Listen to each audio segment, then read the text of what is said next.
Study with your master में आपका स्वागत है।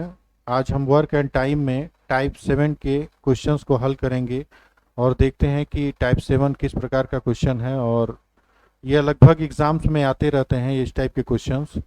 और टाइप 7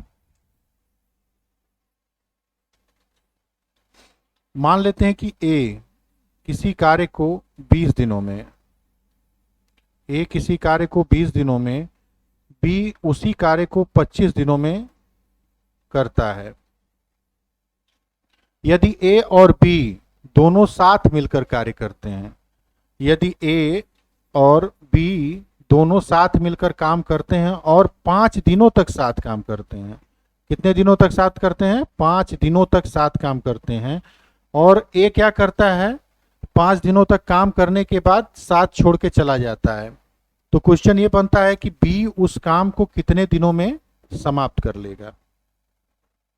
एक क्वेश्चन ये बनता है। दूसरा क्वेश्चन ये बनता है कि कुल समय कितना लगेगा काम समाप्त होने में, टोटल टाइम कितनी लगेगी, टोटल टाइम कितना होगा।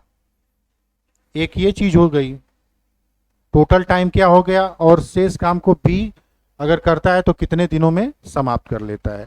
अब यहां से हम टोटल वर्क निकाल लेते हैं। चूंकि ए 20 दिन में करता है, बी 25 दिन में करता है, तो इनका एलसीएम निकाल लेते हैं। 20-25 का एलसीएम कितना हो जाएगा? 20 और 25 का एलसीएम 100 हो जाएगा। यानी 100 यूनिट टोटल हमारा अमाउंट ऑफ वर्क आ गया, 100 यूनिट आ गया। अब यहां से इनकी एक दिन कार्य करने की क्षमता निकाल लेते हैं। यदि ए 20 दिनों में 100 यूनिट काम करता है तो एक दिन में कितना यूनिट काम करेगा? 20-25-100 यानी 5 यूनिट पर डे के हिसाब से वह काम करेगा। और चूंकि बी 25 दिनों में 100 यूनिट काम करता है तो उसकी एक दिन कार्य करने की क्षमता कितनी होगी? 4 यूनिट पर डे के हिसाब से होगी। यहां तक बात क्लियर है। अब कह रहा है कि ए और बी 5 दिनों तक साथ काम करते हैं। ए और बी 5 दिनों तक साथ काम करते हैं, तो ए की क्षमता 5 यूनिट है, बी की क्षमता 4 यूनिट है। ये इनकी एक दिन की काम करने की क्षमता है। तो अगर एक दिन इनका कार्य करने की कितना क्षमता हो गई? 5 और 4 9 यूनिट वह पर डे के हिसाब से काम करते हैं। 9 यूनिट पर डे के हिसाब से वह काम करते हैं। और कितने दिनों तक काम करते हैं? 5 दिनों तक। 5 दिनों तक काम करते हैं तो काम कितना कंप्लीट हो गया? 9 पचे 45, 9 पचे 45 यूनिट टोटल काम समाप्त हो गया।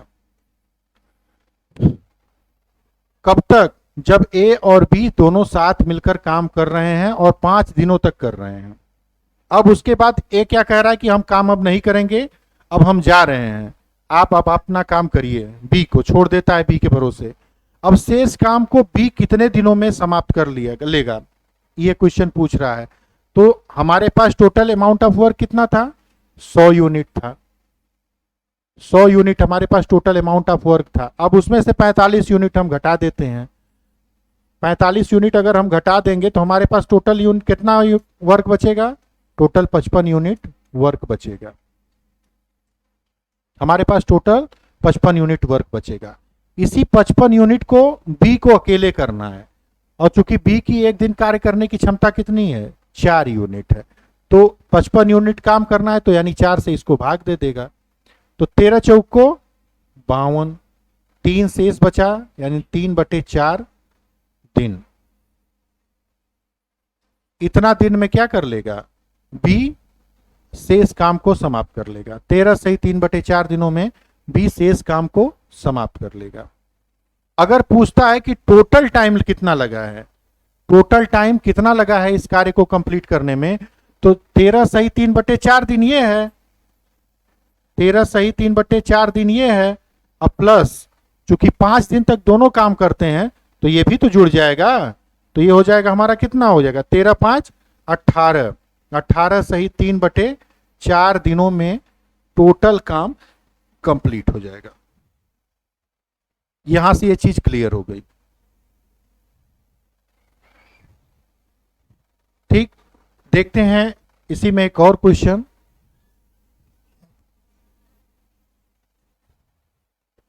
मान लेते हैं कि ए किसी कार्य को 15 दिनों में, बी उसी कार्य को 20 दिनों में, सी उसी कार्य को 30 दिनों में, 30 दिनों में कंप्लीट करता है। ए किसी कार्य को 15 दिनों में, बी उसी कार्य को 20 दिनों में, सी उसी कार्य को 30 दिनों में कंप्लीट करता है। तो कह रहा है कि मान लेते हैं, क्वेश्चन बनता है कि यदि ए, टाइम कितना लगेगा, यदि ए, बी और सी तीनों साथ मिलकर 3 दिन तक काम करते हैं, फिर वह काम करके छोड़ के चला जाता है, ए काम करके छोड़ के चला जाता है, तो शेष काम को पूरा करने में बी और सी को कितना वक्त लगेगा, बी और सी को शेष काम पूरा करने में कितना वक्त लगेगा, शेष काम को पूरा करने में बी और सी को कितना वक्त लगेगा, और टोटल समय कितना लगेगा, टोटल समय कितना लगेगा, टोटल टाइम कितना लगेगा। या 2 सवाल बनता है इसी में। ठीक, अब देखते हैं, इनका एलसीएम निकाल लेंगे। एलसीएम निकालेंगे, 15, 20 और 30 का एलसीएम कितना हो जाएगा, 60 हो जाएगा, यानी 60 यूनिट टोटल वर्क है हमारे पास। अब चूंकि 15 दिन में 60 यूनिट काम करता है ए, तो उसके एक दिन कार्य करने की क्षमता कितनी होगी, यानी 4 यूनिट पर डे के हिसाब से ए कार्य करता है। 20 तिहाई 60, बी 20 दिनों में 60 यूनिट काम करता है, तो एक दिन में कार्य करने की क्षमता कितनी है, 30 यूनिट पर डे के हिसाब से, 3 यूनिट पर डे के हिसाब से। सी 30 दिनों में 60 यूनिट काम करता है, तो उसकी एक दिन कार्य करने की क्षमता कितनी होगी, 30 दूनी 60, यानी 2 यूनिट पर डे के हिसाब से सी कार्य करता है। अब क्वेश्चन कह रहा है कि यदि ए, बी और सी तीनों साथ मिलकर काम करना शुरू करते हैं और 3 दिन तक काम करते हैं, उसके बाद ए कार्य करना छोड़ देता है, चला जाता है, तो शेष काम को पूरा करने में बी और सी को कितना समय लगेगा। अब क्या करते हैं, ए, बी और सी का 3 दिन का हम काम निकाल लेते हैं, कितना टोटल यूनिट काम करते हैं। यहां से हम देखते हैं, ए की कार्य क्षमता 4 है, बी की 3 है, सी की 2 है, तो ये हो जाएगा 4 धन 3 धन 2। और ये कितने दिन तक कार्य करते हैं, 3 दिन तक कार्य करते हैं, तो यानी 4 3 7, 7 दूनी 9, 9 3 27, 27 यूनिट वह कार्य करते हैं, तीनों साथ मिलकर कार्य करते हैं।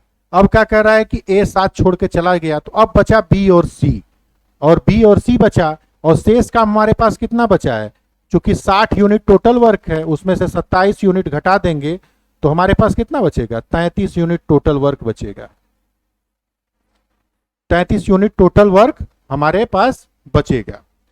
अब 33 यूनिट वर्क को पूरा करने में बी और सी कितना समय लेंगे, तो 33 में क्या करेंगे, बी और सी से भाग दे देंगे उनकी क्षमता से, 3 2 5 यूनिट एक दिन में उनके कार्य करने की क्षमता है, तो 5 से भाग देंगे तो कितना आएगा, 5 छका 30, 3 शेष बचा 5 दिनों में बी और सी पूरा काम कंप्लीट कर लेंगे। 6 सही 3/5 दिनों में बी और सी टोटल काम को पूरा कर लेंगे। और चूंकि जब तीनों साथ, अब पूरा टोटल समय कितना लगेगा, पूरा समय कितना लगेगा जब काम कंप्लीट होता है, चूंकि ए और बी और सी तीनों साथ मिलकर काम करते हैं, तो 3 दिन तो ये भी बचा है, 3 दिन तो ये भी लगा है, तो पूरा काम कंप्लीट होने में कितना समय लगेगा, तो इसमें 3 जोड़ दीजिए, 3 दिन और जोड़ दीजिए, तो हमारे पास कितना हो जाएगा, 6 3 9 सही 3/5 दिन में पूरा काम कंप्लीट हो जाएगा। मिलते हैं नेक्स्ट वीडियो में कुछ अलग टाइप के क्वेश्चंस को लेकर, तब तक के लिए धन्यवाद।